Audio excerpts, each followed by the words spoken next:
एक तरफ पूरी दुनिया में योग दिवस मनाया जा रहा है, तो वहीं इलाहाबाद में एक ऐसा योग आश्रम है जहां 1992 से योग सिखाया जाता है और इस आश्रम में भारत ही नहीं विदेशों से भी लोग योग की शिक्षा लेने आते हैं, जिनकी तादाद सैकड़ों में होती है। I am from New York City in America and I've also lived in Ireland in Europe.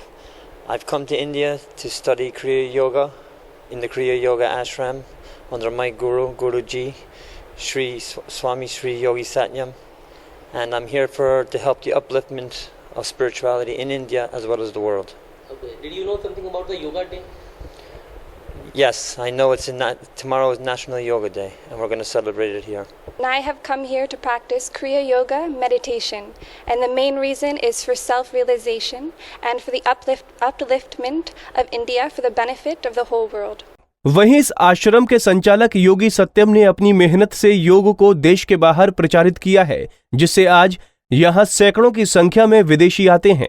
Yoga सिखाने का तो हम कक्षा 6 से सिखा रहे जब पढ़ते थे। वैसे अस्थायी रूप में 1983 से ये इंस्टीट्यूशन बनाया है।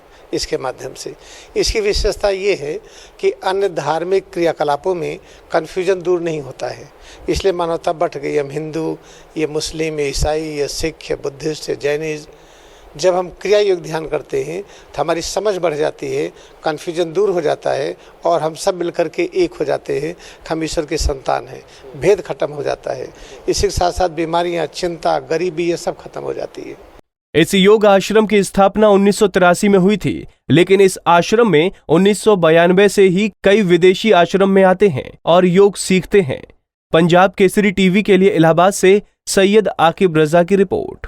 बाकी खबरों के लिए लॉग इन कीजिए up.punjabkesari.in पर और लाइक कीजिए हमारा Facebook page Punjab Kesari UP.